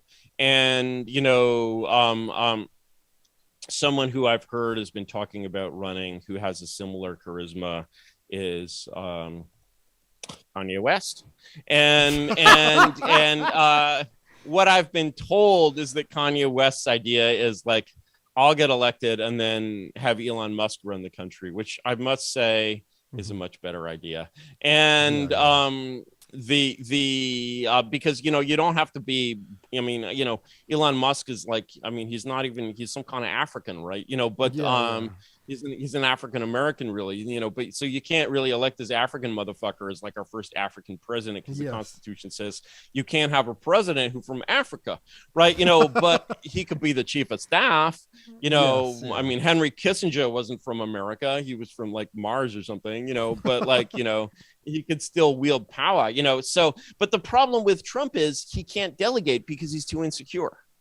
And basically, as soon as someone starts upstaging him, Steve Bannon like tried to upstage him, and he's out, right? And because he has to be, that's a bad. It is very monarchical. Yeah, it's a bad monarchy thing. I mean, Trump should not be the CEO. Trump should be the chairman of the board. The chairman of the board doesn't have to do anything but photo ops and occasionally be like, it's not working for me. And tweet. Right. But hilariously. And tweet hilariously. Yeah. Right. You know, and it's so, you know, it's a tragedy. Yeah. It's But I think the one thing I still really like what Trump did was pretty much expose to more people than just was before him, just the idiocy of the entire system. Yeah, he brought it like it sort of created. I mean, you always have to be careful about like, the purpose of this is to expose something, because who are you exposing it to, and what are they going to do with that information? Right. Yeah. You know, but I think just still, in general, the cultural ethos seems to have shifted because of him. Yeah, it seems to have shifted because of him. Because, as I said, just by sort of pumping it made the libs more insane. It did. It made the libs more insane, and it made their, and just by pumping steroids basically into, you know, if you know how Roundup works, do you know how Roundup works? You know, Roundup is actually a growth hormone. Yeah, it's actually a growth hormone. It's an herbicide that works as an artificial growth hormone, and you're basically telling, or this is how we understand it anyway. I'm not exactly a botanist, but you know, it's basically, you're telling this plant to grow like 1,000 times faster than it can possibly grow. And it tries to do it and it dies. And so basically, by getting sort of like post-Marxist critical race theory into like the minds and schools of like everyone, not even just the state schools, like the elementary schools, you know, are teaching this now. And basically, you know, if you have a smart kid in an elementary school and you try to teach him crap, he doesn't need to be 9 years old to be like, this is crap, right? You know, instead he basically opens up his cell phone and, you know, starts searching for Hitler, you know, and I'm like, and he's like, and that has its own problems, but he's like, okay, what isn't this? What is different from this? And he's like, hey Siri, what is different from this? And oh shit, I actually invoked Siri. Oh, did you? Hey Siri. Hey Siri, who is so creepy? Who is Hitler? You know, and smashing my phone immediately. Oh shit. We also ceremoniously smash our iPhones on air. Siri, stop, go away, Siri. I don't need you. I know who Hitler is. Hey, Siri, stop listening to me. Hey Siri, stop listening. That doesn't even work. Ooh, she says I can't help with that, but you can change it in settings. We had the Siri HAL 9000. Okay, you're being listened to. Somebody must have put that in as an Easter egg. it's the year 2022, and I actually just had a computer say to me, "Sorry, I can't do that." We have truly created HAL 9000, and now it's time. Imagine. Commander Bowman is asking HAL 9000 to look up Hitler, right? But really, that's what happens. You're like, what's the opposite of this? And when you're asking what's the opposite of anything, you're sort of course, you're still within its frame in a sense, which is bad and wrong. But, still like this sort of, hyper growth that Trump inflicted on the left is something that's already coming back to bite those motherfuckers, because basically it's like there's a move in basketball called pulling the chair. Do you know what pulling the chair is? You basically, somebody's backing up, like Shaq is backing up against you to the post, and you're like guarding Shaq. You're guarding Shaq with your body to a level that really starts to like, I mean, I'm not sure it's legal in Mississippi, right? And then you're like, and he's using you to support himself, right? And then you back away, and he falls down, and like Shaq's ass is on the court, and you steal the ball, right? And like, so there's a sense in which Trump was actually so bad for the Republicans and for the American right that he was good for it. And that's some. I don't think anyone planned that. That's some serious three-dimensional pool, right? But three-dimensional pool. Holy shit! in space, you do it. In space, you can play 3D pool, and don't tell me that nobody's thought of this, and I guess where do you put the sticks or the whatever? Thought alone stresses me the hell out. God. but yeah, that's all right. I feel like I've been entertaining you guys for long enough, and I have jet lag, and I need to sleep, and my coffee is wearing off. Yes, so let's get some questions from you guys, and before I start envying you, your Costco Malbec too much. I'm feeling pretty incredible. I'll say that. Yes, yeah. Yeah. I have a rule where I only drink on the podcast now. Yeah.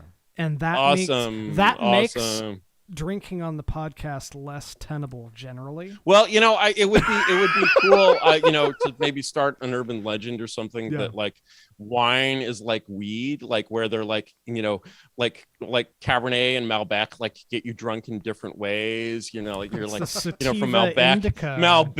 Malbec, I get this like clear bell-like Malbec high, right? But like when I drink Cabernet, I don't fuck with Pinot Noir. I won't fuck with Pinot Noir, right? And I drank some of that shit one time, and I was just man, that Syrah gets me fucked up, man. Yeah, oh, shit. Yeah, but no, I heard George Floyd was in it. I heard George Floyd was in some of that Pinot, man. You're gonna end up with a knee on your neck. Man, they fucking Chinese in their Pinot Noir with their thing that makes in their cocaine. Yeah. Meanwhile, this fucking bad cop Derek Chauvin, he's getting loaded up on Chardonnay all morning. He's got the Chardonnay face on. But Chardonnay is legal. You can make Chardonnay be like the CBD of wine, where you're like, Chardonnay doesn't get. Chardonnay just makes you less anxious, Jeremy. Yeah, exactly. Yeah, you don't get high. You don't get high off of Chardonnay. Right. Your muscles loosen a little bit, Jeremy. Yeah, it's a warm feeling. It's warm. It's warm. It helps me sleep. That's all. Yeah. But no, I would be interested in continuing. I think that we all very much agree as to what we would like the world to look like, politically speaking. Sure. No mosquitoes, but yes. Yes. Yeah. Oh my God. Imagine, Jeremy, that you and I make a campaign ad and it's just a bunch of, I don't know, maybe ethnically diverse dudes walking through a field in Talkeetna, Alaska, just spraying. And it's just death of mosquitoes, and that's it. Just always campaign. Death. We come up with a cool insignia that isn't The platform of the Alaska Feudal Party is real chicken bakes. Death to mosquitoes. Yeah. In office, the Alaska Feudal Party will vigorously pursue a scientific program of mosquito for mosquitoes. For mosquitoes. And you see like the mosquitoes flying under the gate that says Arvit Mike Fry, right? You know, and he's like, you know, there's like 60 mosquitoes in a cell. We're gonna use we're gonna do this scientifically. We're gonna hire scientists. You know, we're gonna do a gene drive. You know, this technology's out there. We're gonna make that legal under state law. We're gonna make that legal under Alaska state law to like release genetically modified anti-mosquito mosquitoes. But if that doesn't work, we'll just gas them. And you know, because Jeremy, do you the mosquitoes? Do you know what mosquitoes took from you, Jeremy? Do you know what they took from you? What? Real Costco chicken bakes is what they took from you, Jeremy. That's right. That's right. You know, so and the party Chinese, line, but it's fine. The party line of the Alaska Feudal Party is save the Jews, gas the mosquitoes. You know, and. Are there any Jews here? And you can make the Jew thing exactly. You can make the Jew thing a point. No. You can make that a thing. You're like, Alaska needs more Jews, right? And the Jews would come. Like what Alaska needs to become like Jews will come. The Jews will come, but the problem is Jews hate fucking mosquitoes. I am moving to Alaska, but I have a problem with the mosquitoes. I have a problem with the mosquitoes, right? And you know, we could be the Israel of the North. We could be like Southern California with all the Jews. We could be like Hollywood with the Jews. But you know what? There's no mosquitoes in Hollywood, so they prefer it down there. You know, but Jews love nature. Jews love nature. You got nature. They have nature in Hollywood. There's been nature in Hollywood for years. You know, and you know, but there's no mosquitoes, and that's why the Jews stay there. You know, but like Alaska with welcome, Jews, brother, to the Jerusalem of the North. The Jerusalem of the North, right? You know, Nome. You know, Point Barrow. You know, and then maybe in the end of every ad. Yeah. Just a slightly racist comment was even the Negroes care about this. Okay. Exactly. Yeah, exactly. What does Alaska need? It needs diversity. It needs Jews and African Americans. You know, and like what is and you need these. You know, like this is to be a modern country. You know, we're going to work toward an independent Alaska. I mean, you know, have the most important thing in independence, which is you have energy independence, right? And that's great because you're the Saudi. Unquote. Imagine, not only quote unquote, we did. 91% of the state is owned by the feds right now. Yeah, it's a lot. Yeah. And they stopped the pipeline and all that shit. So. Yeah.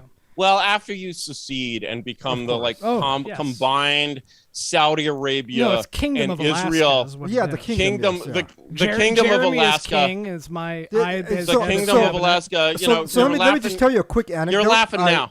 I owned rental property for. You're laughing now. For a Sorry, bit. go on. I owned rental property for a bit, but that's a bad idea. On my contract, I put the entire thing called me Lord Jeremy. The landlord must be addressed as Lord Jeremy. Yeah. No, I said Lord Kubas, and so you know, in the legal contract, you would be like, you know, the person's name henceforth will be called tenant, and then Jeremy Kubas henceforth will be called Lord Kubas, and so through the whole contract, it will be like, it says Lord Kubas could enter your property at will and stuff like that. It was. And then they signed this shit without even reading it, right? Yeah, they signed it. And yeah. And then they're like, what is this? Droit de seigneur? You know, I mean, there's a clause here which I don't quite understand. And what is a lord? Yeah. No, of course, the term landlord has become. I think there's, you know, it's like they, you know, the terminology, like wars, like, you know, there's a lot of, for example, there's a lot of like master slave terminology and like databases. You got your master replica and your slave replicas. They don't like that anymore. You know, people talk about allow lists and deny lists instead of, you know, but yeah, I mean, so that's the other thing is that basically there's no sense of like even sort of doing things like that. And of course, that's not done by the left in a playful and ironic way. That's done in a sort of vicious power tripping way. But, you know, there are things that you can do. I mean, and it's like one of the things that I used to say, and I will still say this to Republicans, is like really normie, like suit and a tie, 500 yards away from a school of Republicans, is that you know, I'll be like, you know what, you know, actually I have one policy, just one policy. And if you can pass this policy, you will defeat the libs completely. You will win forever and ever.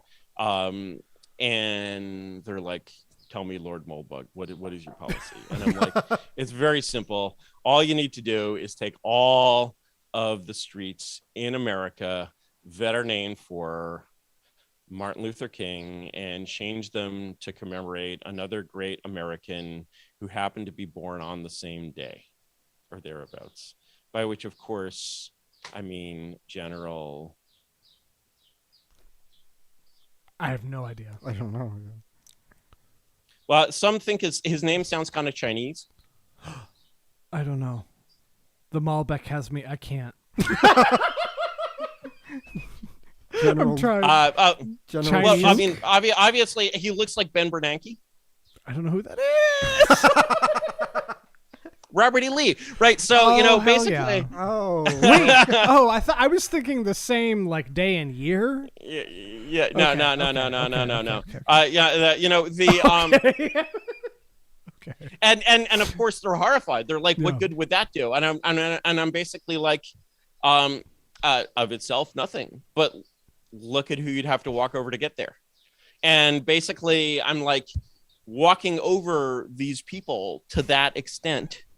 And I'm talking about libs, not African Americans, walking over these African Americans don't care. Lee was a Southerner, they're Southerners, you know, right? I mean, you know, walking over the libs to the extent that you can say, we're going to take your idols and desecrate them and make them ours is just like, that's something that they do regularly. And, you know, whereas our like 500 yards from the school kind of guys are like, you know, oh, well, what American people really want is lower taxes. You know, no, what the American people really want is to defeat the enemies who want to destroy them. And the only way to defeat them is to destroy them. And therefore you must destroy them. And you must destroy them, not personally, but politically. You're not harming anyone by changing a fucking street name. I mean, you know, and it's just a name. And that's why Republicans are like, oh yeah, let's rename all the streets after Cesar Chavez, you know, or Dr. King, you know, do you know, I should go, but I was having Che Guevara Street. Anyway, theology and philology are close. And I happened to be hanging out the other day with a professor of, I'm being attacked by a mosquito right now, speak of the devil. I happened to be hanging out the other day with a professor of Middle Eastern languages. And I was shocked to see that even he did not know this thing about Middle Eastern languages, which I know. Have you ever had a black friend named Malik? Yes. Do you know what Malik means? Yes, no, me too. I don't. He was Sudani Malik, or whatever they call him. Malik is simply the Arabic word for king. Okay. In Hebrew, which is a cognate, the vowels are different. It's Melech, I believe. Okay. But you know, you write and of course, when you write a cousin of that word, or a cousin of both of those languages is Phoenician. The language spoken in Carthage. Yeah. It's very, very close to Arabic and Hebrew. And what do you think the word for king is in Phoenician? Malik. You know this variation of them. Yes. Okay. So what word do you associate with Carthage that sounds like Malik? I don't have a college degree. So That's cool, man. That's cool. But you've heard the word. That word is Moloch. Ooh. Oh, that was Yes. obvious. Okay. Yeah, exactly. And so, but the thing is, when philologists write, roots in this class of languages, they write them without the vowels, because these languages were always written without the vowel. And the way Arabic or Hebrew or whatever works is that it's this very beautiful language. You have this sort of root, and then the root gets expanded in various ways. And so like the root for writer is KTB. And so like you have the word for library and the word for book and the word for writer and the word for publisher are all sort of variations of the KTB root. Mm-hmm. But the root for, when you write it this way, the root for Malik and Moloch and Moloch, written without the vowels, is MLK. That's right. It's MLK, yeah. Right? You know,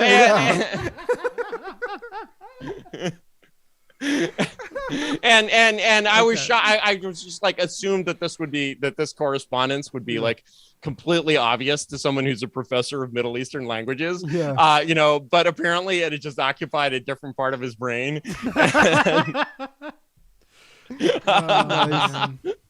Well, yeah. Well, this has been great. Any last questions? You have a last question for me?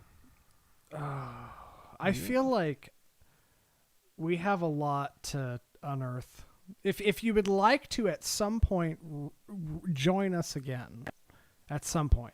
We could do a more serious podcast. I feel like a little less of a comedy routine. I just felt the need to do a comedy routine. This has been beautiful. No, I have had one of the best nights I've had all year tonight. This is So thank you for that. Awesome. It's me. Thank the Mel Beck. I mean, Mel Beck really creates a really warm mood, right? All year. So just to give you a little bit of backstory, we used to introduce the wine, and then we tried to get a different wine every night. We would introduce the wine, not discuss it at all, and then a few episodes into the third season of our show, we decided to stop doing that. No one noticed, as I predicted, and since then we drink Costco Malbec because it is before tax. It is $6.89 from Costco, and it is a solid Malbec. Yes. There's nothing better than a solid $7 wine. Yes, and of course here in Portugal you have solid $3 wines. But don't make me cry before we get off the call. Yeah, that's all right. I only have 5 more days here. But it would be interesting because I really feel that we're all on the same page. Yeah. As to what we would like to see happen. Yeah. Either ironically or sincerely or whatever we've discussed. Or both. Because, Or both. Why not both? Two sides of the same coin. Estoy de acuerdo, okay? Pero, but we could do the next episode in Spanish. Jeremy's Peruvian. I speak Spanish. Okay. Anyway, it's fine. No, no, but I think it would be Era tratando de explicar mis ideas políticas en español y no fuera fácil, pero no fuera fácil con estos madrileños porque hablan muy rápidamente. No anuncian los consonantes. Sí, pero como mi profesor, en la universidad, que me dice, no somos hablando español, somos hablando castellano. Y no es decir, es decir. Decir. Right, I'm just like, wow, sometime in the 16th century, the world was conquered by a nation of lisping fags, but Joder, Curtis, ¿qué dice? Decir. All right, Okay, well, we're gonna go. It is now 2:17 a.m. Yes. Yes, This has yes, been- yes, I yes. appreciate you greatly in the. It's been a lot. You It's know, been a lot of fun. when you replied to my email that I sent you, listening to you and reading you, there was a kinship ideologically. I kind of intuited Yes. what would happen here, and I'm glad I was not wrong. So anyway, Thank you. I hope you have a wonderful last few days in Portugal. And me maybe too. Me too. I Me will too. send Me you. too. I will send you another email at some point to see if we can hash out Excellent. maybe some more serious. Excellent. Serious serious content. that maybe we'll serious have some content. disagreements. I don't know. Serious? Maybe see. we will. But in the meantime, death to mosquitoes. And It's such a bad mosquito year. This is what I need to hear. yeah. Oh shit. Yeah. No, don't miss the boat. All right, guys. Great All right. talking to you, Yes. and Thanks, talk again sometime. All Take right. Yes, care. Bye. thank you. Thank you. Bye.